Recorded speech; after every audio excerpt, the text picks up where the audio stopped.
Bueno, señores, como deberán saber, debemos continuar con los análisis de los premios Oscar, concretamente, el Oscar a la mejor película.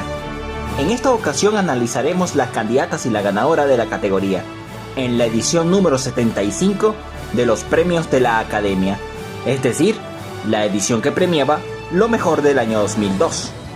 Sin más rodeos, acompáñenme con esto que será análisis del Oscar a la mejor película, año 2002.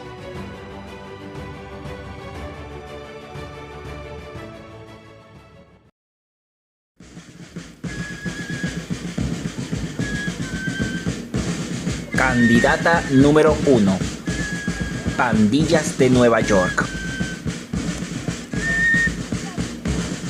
Ay, Martin Scorsese, esta es la primera vez que tengo que encontrarme contigo en esta serie. Sí, tengo muy mala relación con este director y a lo largo de esta serie se van a ir dando cuenta el porqué. Las películas de Scorsese, sin importar si son merecedoras o no de reconocimiento, siempre reciben nominación a este Oscar. Hollywood le tiene una estima demasiado alto y cuanto menos creo que exageran. Sí, ya puedo escuchar las quejas, pero ya explicaremos esas cosas con tiempo. En esta ocasión se le reconoce por Pandillas de Nueva York, pero ¿qué tal está esta película? Vamos a ver. La película cuenta la historia de cómo un grupo de pandillas tiene una serie de enfrentamientos dentro de la ciudad de Nueva York de mediados del siglo XIX. Los conejos muertos, compuestos por inmigrantes irlandeses, se enfrentan a los denominados nativos, compuestos por norteamericanos de ascendencia inglesa. Los conejos muertos sufren una derrota, lo que hace que los nativos persigan todas sus simbologías y se conviertan en la mafia dominante de todo Nueva York. Con el pasar de los años, el poder de los nativos acrecienta, y es en este contexto en que aparece un hombre llamado Amsterdam, un descendiente de uno de los miembros de los conejos blancos que se ganará la confianza de los nativos para conseguir con esto consolidar sus deseos de venganza contra el líder de los nativos por la muerte de su padre. Tengo que admitir una cosa, y es que está bien, Scorsese, tú ganas. Esta película está bien, está inteligentemente escrita y se permite hacer juegos de guión, no muy elaborados pero sí muy coherentes. La película es interesante, entretenida y atrayente, construye una historia muy bien contada sobre cómo el poder de las pandillas dominaba en Nueva York en el contexto de la película, donde, sin ninguna sorpresa, siendo Estados Unidos, hay conflictos raciales y culturales. La película se ambienta muy bien en este escenario, con un buen retrato de la Nueva York de la época, gracias a un gran despliegue de su diseño de producción, consiguiendo con esto una ambientación de época bastante sólida y vistosa. La historia está especialmente centrada en cómo una de las pandillas tienen a las otras sometidas, al punto que tienen cancelada a una de ellas casi que por ley, reflejando el gran poder e influencia que incluso tenían a nivel político, casi como una tiranía que extrañamente mucha gente adora. La película tiene una muy buena construcción de personajes que se amoldan a su buen desarrollo de guión, especialmente la historia de Amsterdam, el protagonista de la película, interpretado por un sólido Leonardo DiCaprio, donde interpreta a un hombre que tiene que aprender a afrontar los desafíos que se le ponen al frente, especialmente cuando tiene que mezclarse entre los mafiosos rivales. Con él lo acompañan otros personajes muy bien desarrollados, como el personaje del carnicero, un excéntrico hombre, líder de la banda de los nativos, magistralmente interpretado por Daniel Day-Lewis, un personaje que además tiene un interesante desarrollo de su perfil psicológico. Cabe destacar también al personaje de Jenny, un personaje carismático e interesante, interpretado muy bien por Cameron Díaz, posiblemente una de las mejores interpretaciones de su carrera. Uno de los problemas que suelo tener con el cine de Scorsese es que abusa excesivamente del recurso de las voces en off. Como es un director que considero limitado en sus recursos, suele adolecer de una narrativa cinematográfica elaborada, compleja o compositiva, razón por la que lo considero un director sobrevalorado, y más bien lo considero un director básico, lo que explica por qué recurre tanto a este recurso. Todo el tiempo parece necesitar que los personajes estén todo el metraje hablando pistoladas muchas veces sin que nada de lo que diga la voz en off tenga relación con la escena.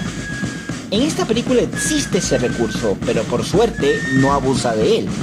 Scorsese utiliza una narrativa cinematográfica más bien sencilla, pero sólida en esta película. Y por momentos, aquí sí permite que el espectador procese las escenas y las medite, cosa que pocas veces hace este director. Incluso, pese a que su guión no es muy elaborado, a veces muestra momentos de lucidez, sobre todo a la hora de jugar con las escenas del pasado y el presente. La película es larga y dura casi 3 horas, pero el metraje no se hace pesado. La película se permite hacerse interesante mediante una narrativa ágil, donde el centro del conflicto entre las pandillas hace que hasta haya elementos políticos y sociales, e incluso conflictos y demonios internos en los personajes muy bien contados en pantalla, y que se cuentan mediante una narrativa hábil y atractiva. En fin, Pandillas de Nueva York.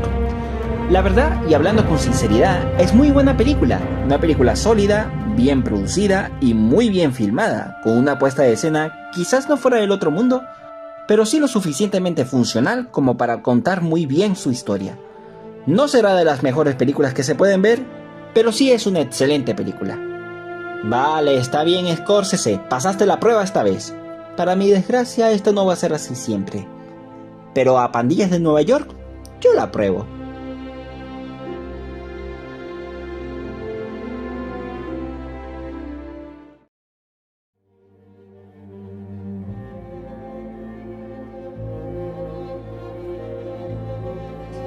Candidata número 2.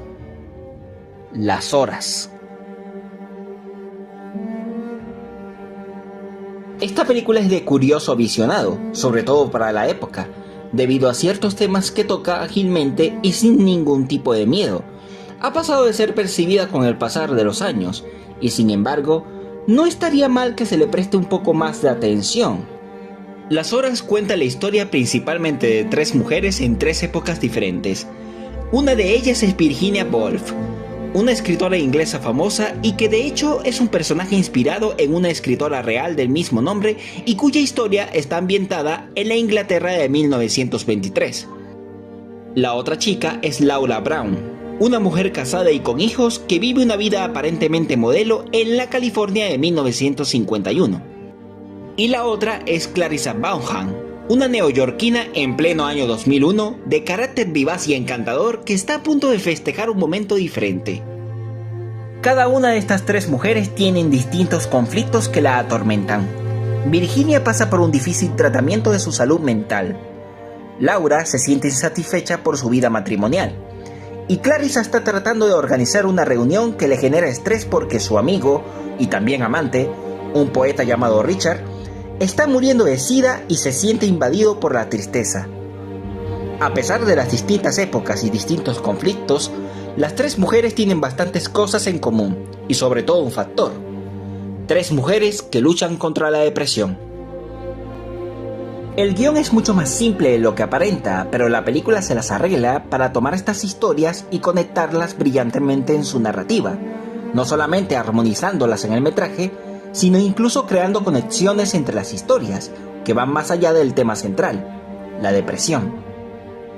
La narrativa inteligente que construye la película hace que las 3 historias que al final terminan teniendo una conexión, casi la convierten esencialmente en una sola, expandiendo y mezclando sus elementos depresivos, contada bajo 3 puntos de vista, donde podríamos agregar incluso hasta 4, la historia de Richard, el poeta que está muriendo de SIDA, agregando además a la narrativa otra serie de elementos que forman parte de los conflictos internos de los personajes.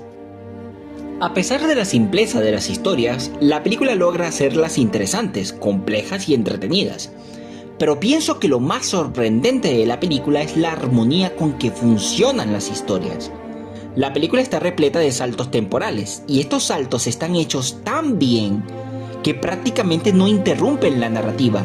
Las 3 historias se armonizan como si formaran parte de un solo hilo narrativo continuo, o con una sola línea temporal, como si los saltos no existieran. No se sienten interrumpidas las historias, sino que siguen su curso como si fuesen una sola. Contar una película así y que salga bien requiere mucha habilidad, una muy buena visión y una muy buena dirección, y por supuesto un buen montaje. Los saltos temporales son tan armoniosos que casi ni se notan, ni te pierdes en las historias. Las sigues sin problemas y sin alterar el enfoque y las ambientaciones de época. Extraordinaria narrativa posee esta película. Creo que esta es de las películas más ágiles a nivel narrativo que he visto, lo cual me pareció una grata sorpresa cuando la vi. Por otro lado, la película en su simpleza construye una serie de historias de gran poder dramático, donde lo que impera principalmente en las tres protagonistas es la necesidad de librarse de las opresiones en las que se sienten atrapadas, lo que causa sus depresiones y sus inquietudes, una necesidad imperiosa de escapar o salir corriendo. Las historias están muy bien desarrolladas y generan empatía en el espectador. Una cosa interesante es que las tres historias, como ya dije anteriormente, tienen muchas cosas en común, especialmente un tema relacionado a algo que prefiero no revelar para no arruinarles la sorpresa. Pero se relaciona con un tema que en esos tiempos era raro que se tocara en el cine y que en estos tiempos se trata con mucha frecuencia. Ya lo irán notando si ven la película. Un defecto que podría tener la película es que no deja muy en claro las relaciones interpersonales de las protagonistas, especialmente las amorosas, lo que podría generar cierta confusión, pero no son detalles que sean muy destructivos para el desarrollo de guión.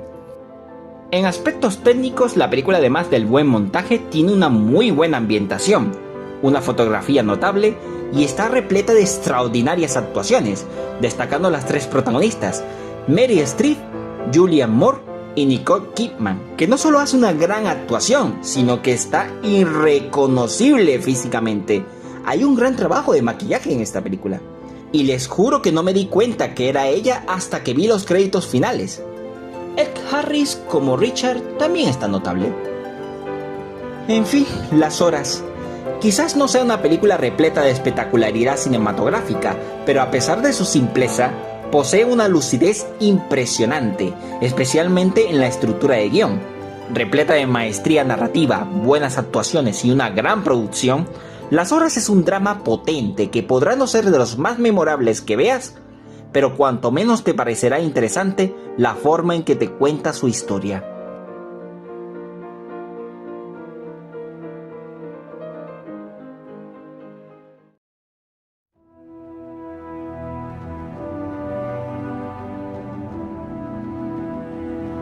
Candidata número 3. El Señor de los Anillos, Las Dos Torres. Resulta difícil que cuando ya has hablado de una trilogía tantas veces, sientes que cuando vas a hablar nuevamente de ella, ya no tienes palabras. O mejor dicho, sientes que ya nada de lo que diga le hace justicia a una obra tan magnífica como El Señor de los Anillos.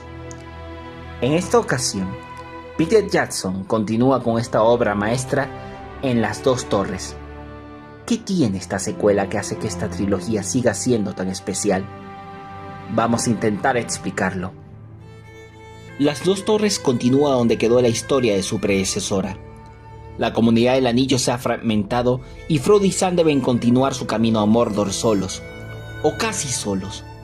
En el camino, se consiguen con la criatura Gollum, uno de los antiguos portadores del anillo y que Frodo y Sam capturan en medio de un plan suyo para apoderarse del mismo. Gollum, a cambio de que le perdonen la vida, se termina ofreciendo como guía para llevar a los dos hobbits a Mordor. Mientras tanto, Aragorn, Legolas y Gimli siguen su camino para rescatar a Merry y Pippin, los otros dos hobbits que fueron secuestrados por Uruk-hai.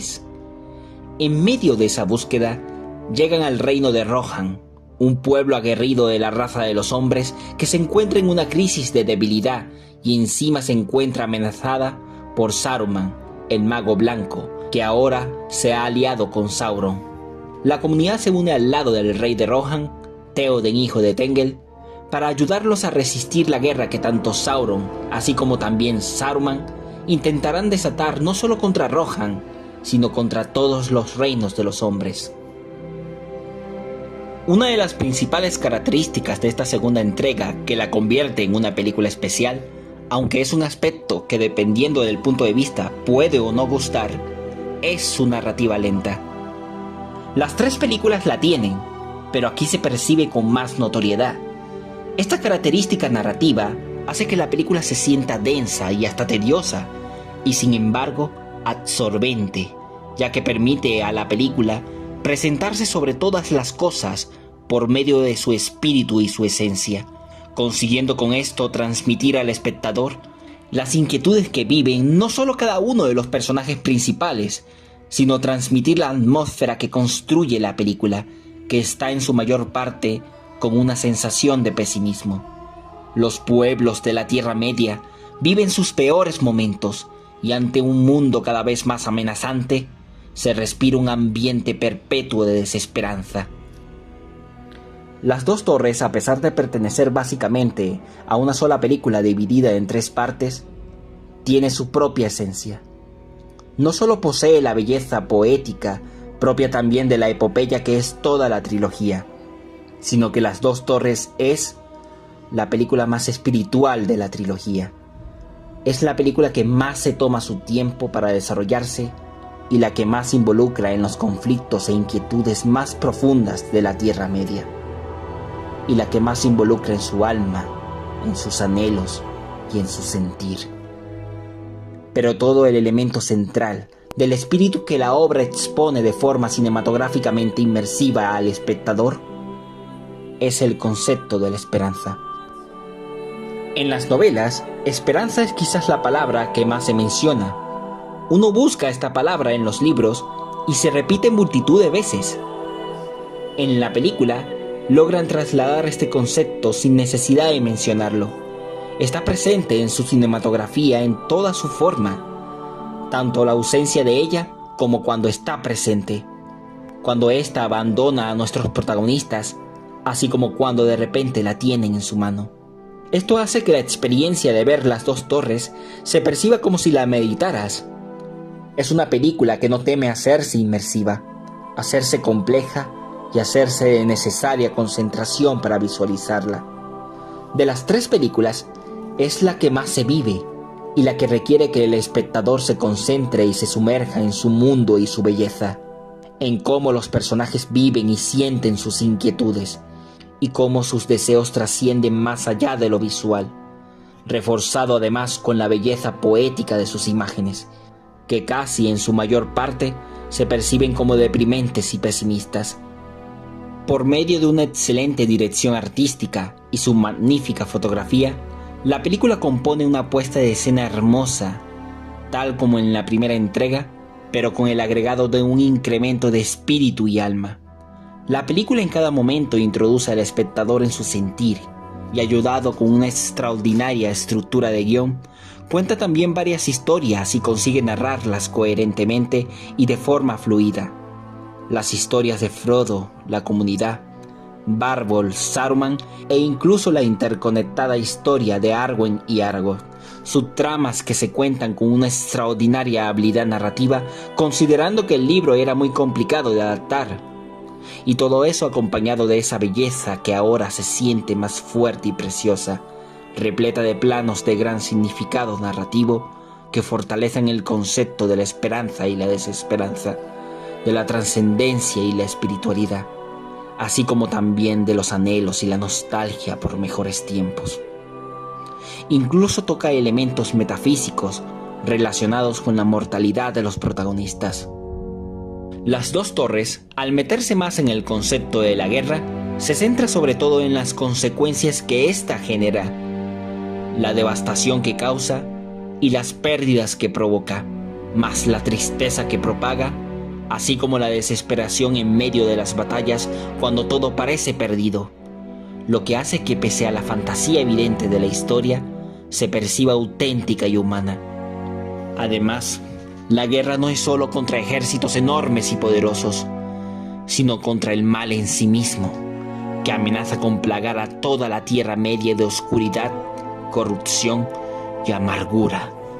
Y el miedo por esa realidad tan presente y latente hace incluso que hasta la naturaleza reaccione y busque evitar la propagación de ese mal, expuesto alegóricamente por medio de los Ents, ofreciendo también con esto uno de los momentos más épicos de la trilogía. Al final, la épica en esta película termina convirtiéndose en la esperanza. Después de largas batallas contra el derrotismo, finalmente aparece el heroísmo y le dice al mal que el bien no sucumbirá sin luchar.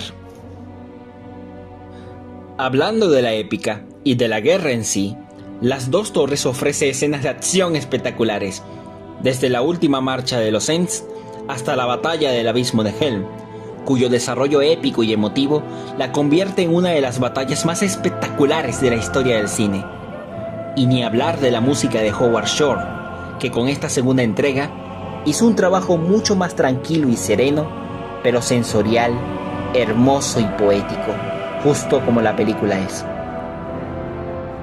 En fin, El Señor de los Anillos, Las Dos Torres, es otra obra maestra de la obra maestra íntegra que es esta trilogía. Dotada de momentos repletos de magnificencia audiovisual, gracias a su gran despliegue técnico y artístico, que acompañado también de su enfoque narrativo, una historia apasionante e inteligentemente narrada, Las Dos Torres considero que es la película con mejor desarrollo de guión de las tres, ya que era el libro más complicado de adaptar y lo hicieron magníficamente. Junto a la belleza poética de sus imágenes, sus épicas y emotivas escenas de acción, en fin, Las Dos Torres es una película maravillosa, que tal como la primera entrega, es una obra maestra.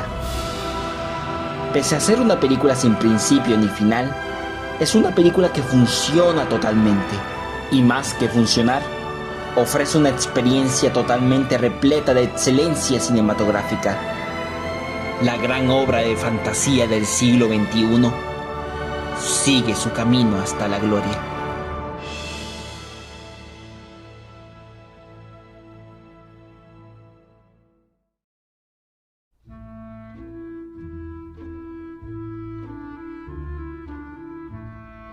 Candidata número 4.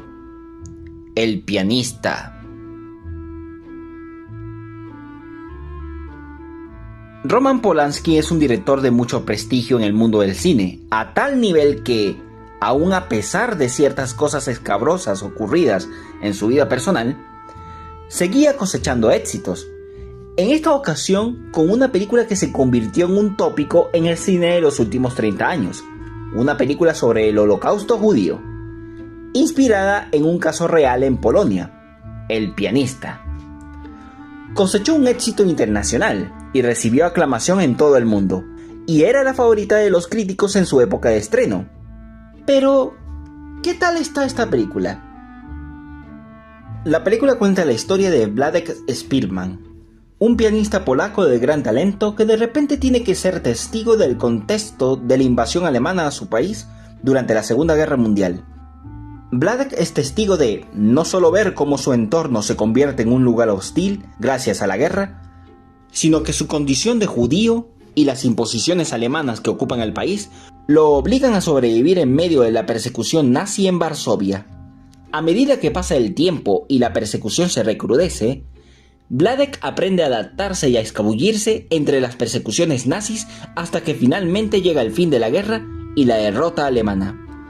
Lo que no espera Szpilman es que sus habilidades como pianista terminan salvándole la vida.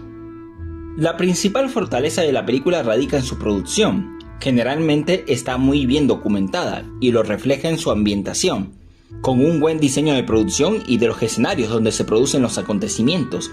La película a lo largo del metraje intenta hacer un retrato sobre cómo fue la experiencia polaca de la invasión alemana y de cómo de a poco se van desarrollando los acontecimientos, desde la invasión del país anunciada por la radio, los apoyos internacionales, la rápida ocupación nazi, así como la evolución del régimen de ocupación durante el conflicto, con sus distintos métodos para controlar a la población judía, así como por supuesto la invasión soviética.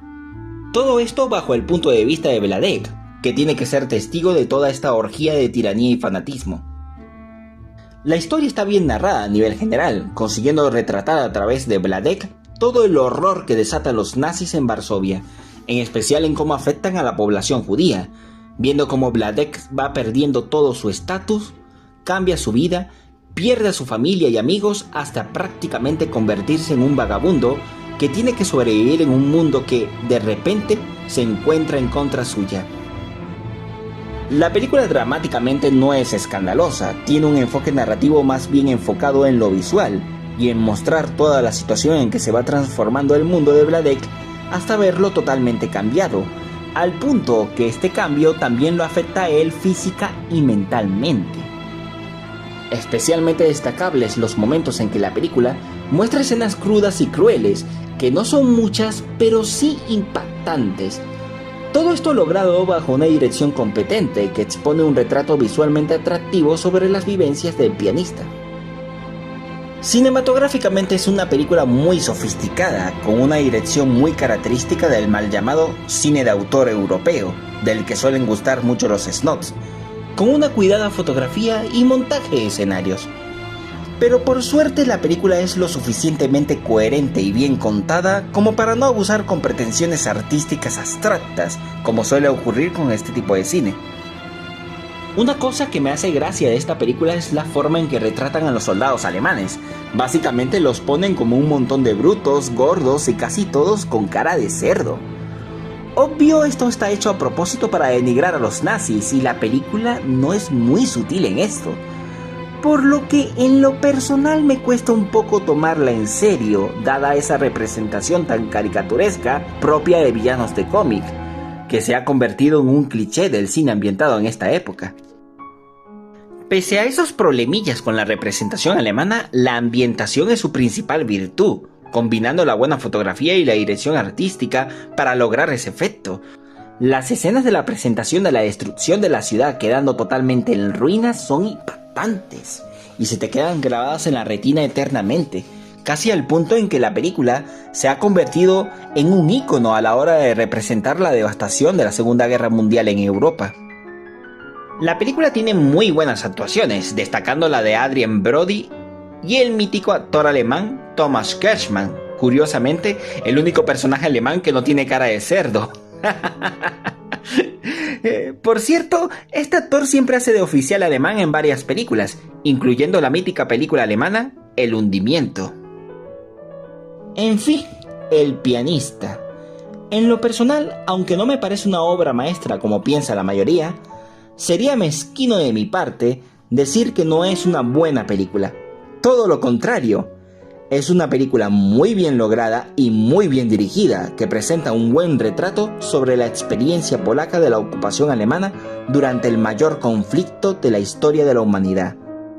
Aun si no es una película dramáticamente muy potente, cinematográficamente es una película muy virtuosa.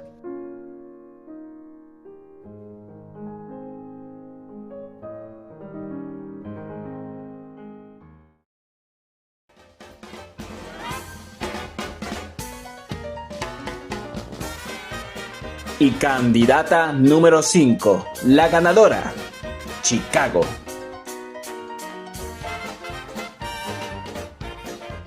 Hace varios años vi esta película y debo confesar que la primera vez que la vi no le presté su debida atención.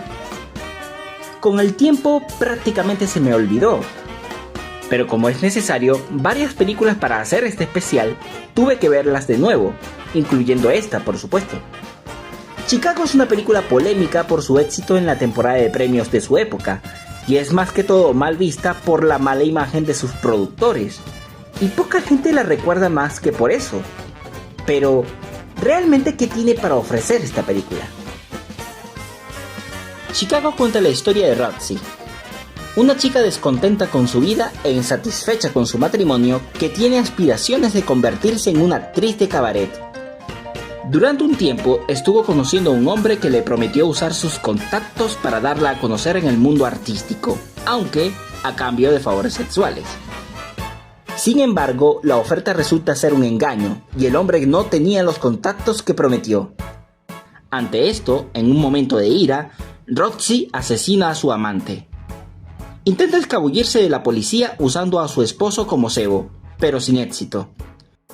Ya en prisión, Roxy conoce a Billy, un abogado extraordinariamente exitoso que se compromete a defender a Roxy usando una curiosa estrategia: convertirla en una celebridad, hacer que la ciudad de Chicago la adore a tal punto de perdonarla, ya que la ciudad es extraordinariamente sensible a la fama.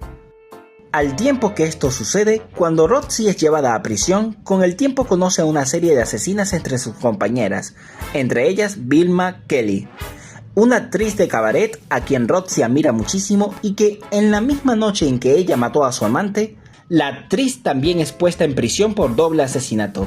El encuentro de Roxy con Vilma las llevarán a consecuencias que ni ellas imaginan. A nivel general, Chicago es una película bastante sólida y funcional. Considerando que es un musical y que narrativamente no es la gran cosa, es coherente y las canciones están muy bien estructuradas en la historia, contribuyen al desarrollo de guión e incluso en el desarrollo de personajes. Las canciones están muy bien presentadas a lo largo del metraje, tanto así que incluso juegan un poco con la narrativa de la película, presentándolas como un espectáculo de Broadway. Algunas canciones son bastante olvidables, pero tiene algunas otras que son bastante buenas y muy creativas, como la canción que presenta al abogado y la canción Cell Block Tango, que cantan las asesinas desde las celdas, que definitivamente creo es la mejor canción de la película y la más espectacular.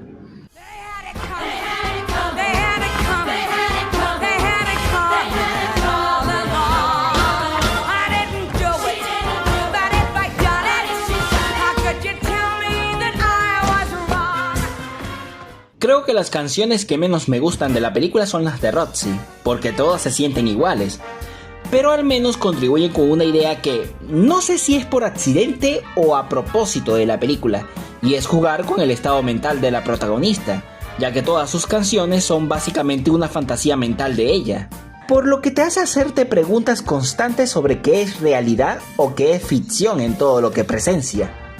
Quizás sea un buen juego de guión. Cinematográficamente no es una película espectacular, posee unos recursos cinematográficos que recuerdan un poco a Moulin Rouge, pero sin llegar a ese nivel de locura y de su diversión bestial. Por lo que a pesar de las intenciones de la cinta de contar una historia oscura sobre asesinas que se salen con la suya, la película no es tan excéntrica, aunque debería serlo, pero no se puede negar que lo intenta. Una virtud que posee la película es que todas sus canciones son originales, o al menos son originales de la obra de teatro en que está basada, que no conozco, y están muy bien interpretadas por demás. Creo que todos los actores cantan bastante bien, siendo mi favorita de las intérpretes Catherine Zeta-Jones. Tiene buena voz y le imprime energía a sus canciones. Hablando de los intérpretes, todos en general han estado bastante bien, desde la ya mencionada Catherine Zeta-Jones hasta Richard Gere, John Reilly, así como también Queen Latifah, todos interpretando personajes bastante llamativos y carismáticos. Una cosa curiosa de la película es su historia, y es que en realidad es más compleja de lo que aparenta. La película intenta hacer una crítica de la corrupción de las instituciones y cómo éstas se dejan engatusar por el poder público de las grandes personalidades, y cómo también las masas se dejan engatusar por la fama de estas. Una cosa que además es irónica considerando quienes estuvieron detrás de la película, y más irónico aún que uno de los temas que más se tocan es el canje de sexo por fama. Pero a pesar de esos temas serios que trata la película, creo que se enfrasca tanto en los conflictos entre los personajes y en el espectáculo que al final el mensaje que quiere transmitir se pierde un poco. Es más, creo que tampoco tenía mucha intención en exponerlo, y más bien parece hacer lo contrario. Glorifica el hacerse con la suya, y los personajes no reciben ningún castigo por eso. Al menos la película es original en eso, ¿no? Es una de las pocas que hace que al final los villanos ganen. En fin, Chicago. La verdad no es la gran cosa, pero es mejor de lo que recordaba. Es una película bastante sólida y competente, con una historia interesante, personajes carismáticos, algunas buenas canciones y narrativamente funcional. No es de los musicales más memorables que se podrían ver, pero se defiende, tiene buenos momentos y se puede disfrutar. No es una gran película, pero sí es un musical bastante decente y por momentos interesante e inteligente.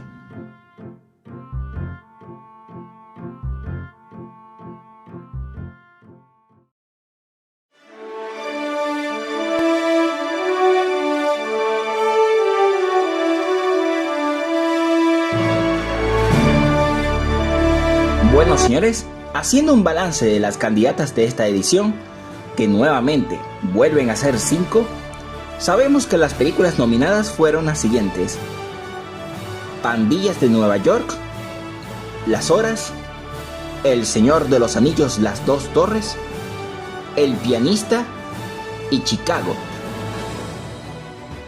La ganadora en esta edición fue Chicago, que se convirtió en una de las elecciones más polémicas de la historia de los Oscar, y por muchas razones, desde las polémicas detrás de sus productores hasta la calidad de la propia película.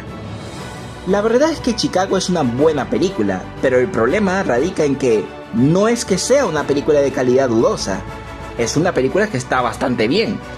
El problema es que las otras candidatas eran mejores películas, por lo que Chicago es una película que está muy bien, pero no era la mejor película, y queda muy mal frente a las otras 4. Ahora, ¿qué pasa con las otras 4?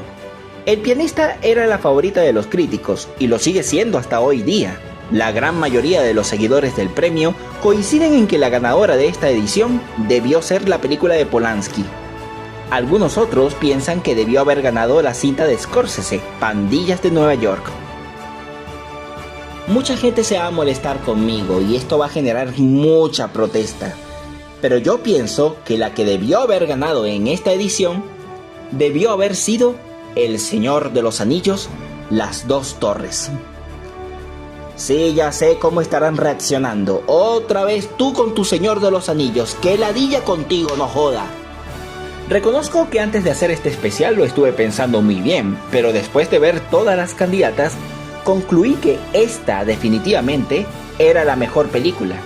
Puede sonar fanático, pero la verdad eso fue lo que pude observar.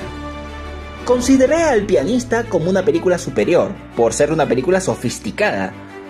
Pero después de verla nuevamente, pienso que la segunda entrega de la trilogía de Peter Jackson está muchísimo mejor lograda. Creo que Las Dos Torres es la obra maestra de entre las candidatas, la que más reúne características de una película de ese calibre, con todo y que es una megaproducción de fantasía que suele ser rebajada en calidad por los críticos. Pero reconozco que la Academia no hubiese reconsiderado esa elección, más bien considero un milagro que hubiese sido nominada. Pero si no ganaba esta, El Pianista hubiese sido la elección más razonable, es la película más capaz de competir con Las Dos Torres, por su retrato y gran dirección. Pero tampoco hubiese sido mala elección Las Horas. Es una película que no tiene nada que envidiarle a las otras. Hubiese sido polémica también, y más por los temas que toca. Pero hubiese sido una elección más o menos aceptable. Así que, si hacemos un top 5, quedaría de la siguiente manera. En quinto lugar, Chicago. Es una muy buena película, buen musical, pero no era la mejor película. En cuarto lugar quedaría Pandillas de Nueva York, posiblemente una de las mejores películas de Scorsese y una de las pocas que me gustan. En tercer lugar, Las Horas, un drama potente e inteligentemente narrado. En segundo lugar, El Pianista, un excelente retrato de la Polonia bajo ocupación nazi. Y en primer lugar, la que debió haber ganado para mí, El Señor de los Anillos, Las Dos Torres, la continuación poética y espiritual de la mayor obra de fantasía del siglo XXI. Antes de terminar, quisiera mencionar algunas películas estrenadas en 2002 que pudieron haber competido. Algunas de estas películas fueron nominadas al premio, pero en otras categorías. Algunas de esas películas son Atrápame si puedes, una rara película de Spielberg, pero funciona bien. La Mexicana y tu mamá también, de Alfonso Cuarón. Películas animadas como El viaje de Chihiro, El planeta del tesoro, la maravillosa primera entrega de la Era de Hielo antes de ser bastardizada por secuelas, y Spirit, el corcel indomable. También hubo otras grandes películas que quizás no eran tanto como para ganar o competir como mejor película, pero son buenas películas, como Sentencia Previa, otra de Spielberg, la primera película de Spider-Man de Sam Raimi, y el para entonces nuevo remake de La Máquina del Tiempo. Todas estas películas compitieron en los Oscar, pero en otras categorías. películas que no he visto pero que se me hacen llamativas: Camino a la perdición, El crimen del padre Amaro y 8 millas, famosa por la canción de Eminem. En el año 2002 se estrenaron otras películas interesantes pero que no participaron en los Oscars, como 28 días después, El dragón rojo y Harry Potter y la cámara secreta, una película bastante mejor de lo que la gente suele recordar. El año 2002 fue un año bastante irregular, pero fue un año interesante. Bueno, señores, eso es todo por ahora. Nos vemos en el próximo análisis de los Oscar. Hasta luego.